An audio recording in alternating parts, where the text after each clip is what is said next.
മുഖ്യമന്ത്രി വി.ടി. സതീശനും കുടുംബത്തിനുമെതിരെ വധഭീഷണി.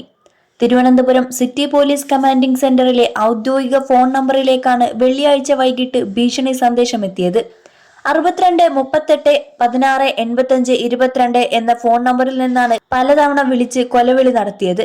സംഭവത്തിൽ തിരുവനന്തപുരം കന്റോൺമെന്റ് പോലീസ് കേസെടുക്കുകയും ചിറയിൻകീഴ് സ്വദേശി ടോണിയെ അറസ്റ്റ് ചെയ്യുകയും ചെയ്തു. ഇയാൾക്ക് മാനസിക പ്രശ്നമുള്ളതായി സംശയിക്കുന്നു.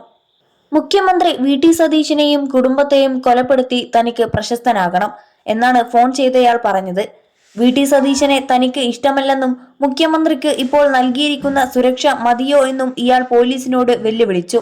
സംഭവത്തിൽ DPCC ഡ്യൂട്ടി ഓഫീസർ സുരേഷ് കുമാറിന്റെ പരാതിയുടെ അടിസ്ഥാനത്തിൽ കന്റോൺമെന്റ് പോലീസ് FIR രജിസ്റ്റർ ചെയ്ത് അന്വേഷണം ആരംഭിച്ചു.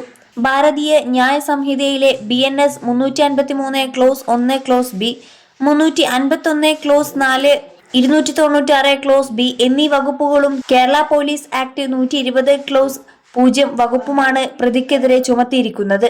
അതോടൊപ്പം മുഖ്യമന്ത്രി വി.ടി. സതീശനെതിരെ SDPI RSS അജണ്ടകളുടെ നടത്തിപ്പുകാരനാകുന്നു എന്നാണ് വിമർശനം. പുതിയ സർക്കാർ അധികാരത്തിലെത്തിയ നാൾ മുതൽ RSS താൽപര്യങ്ങൾ സംരക്ഷിക്കുന്ന സമീപനമാണ് സ്വീകരിക്കുന്നതെന്നും SDPI വിമർശിച്ചു. 21 ലക്ഷത്തോളം സന്തുഷ്ടരായ ഉപഭോക്താക്കളും 2 ലക്ഷത്തോളം തിമിര ശസ്ത്രക്രിയകളും പൂർത്തിയാക്കിയ മലബാറിലെ ഏക കണ്ണാശുപത്രി Ansalama eye hospital, hospital road, Perinthalmanna. സത്യപ്രതിജ്ഞ ചടങ്ങിൽ വന്ദേമാതരത്തിന്റെ മുഴുവൻ വരികളും ആലപിച്ചുകൊണ്ട് RSS വിധേയത്വം പ്രകടമാക്കി. തിരഞ്ഞെടുപ്പ് ഫലം വരുന്നതിന് മുൻപ് മംഗലാപുരത്ത് പോയത് എന്തിനെന്ന രാഷ്ട്രീയ ചോദ്യത്തിന് ഇതുവരെ മറുപടി ലഭിച്ചിട്ടില്ല. രത്തൻ കേൽക്കറിന്റെ നിയമനവും കേന്ദ്ര താൽപര്യത്തിന് വഴങ്ങിയാണ്.